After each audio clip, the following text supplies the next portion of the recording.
पदार्थवाचक नाव समजलं तर समजते, अदरवाईज समजत नाही. बरोबर आहे.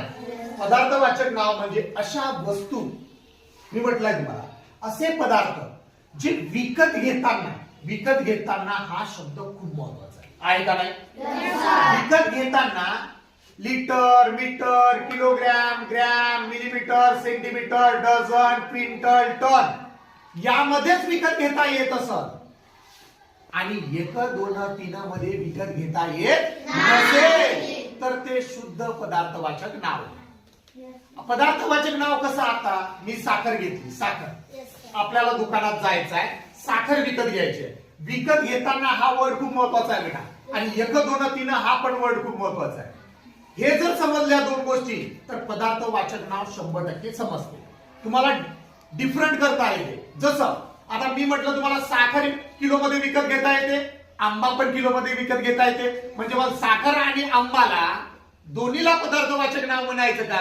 नाही. म्हणूनच म्हणत आहे मी की ज्याला फक्त आणि फक्त या परिमाणात विकत घेता येतं, kilogram, gram, centimetre, millimetre, tonne, quintal, आणि 1, 2 मध्ये 1, 2, 3 मध्ये विकत घेताच येत नाही, अशालाच पदार्थवाचक नाव म्हणायचं.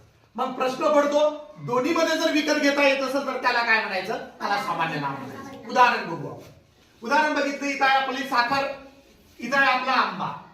दुकानात गेलो, साखर घ्यायची आहे, 1 किलो साखर घेतली, किलोग्राम मध्ये विकत घेता येतं, अर्धा किलो घेता येतं, पावभर पण घेता येतं. बरोबर.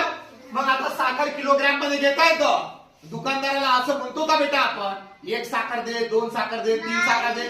नाही म्हणत. म्हणजे 1, 2, 3 मध्ये विकत घेता येत नाही. घ्यावी लागेल तर परिमाणात घ्यावी लागेल, किलोग्राम, अर्धा किलो, पावभर.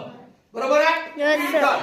बरोबर आहे. मग आता हे पण किलोग्राम मध्ये विकत घेता येत होती साखर, आंबा पण किलोग्राम मध्ये विकत घेता येतं.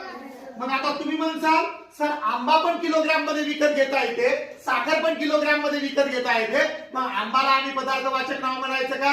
नाही. कारण की आंब्याला किलोग्राम मध्ये विकत घेता येते, परंतु त्याला 1, 2, 3 मध्ये पण विकत घेता येते. 1 आंबा द्या, 2 आंबा द्या, 3 आंबा द्या, तरी तो देईल ना. तसं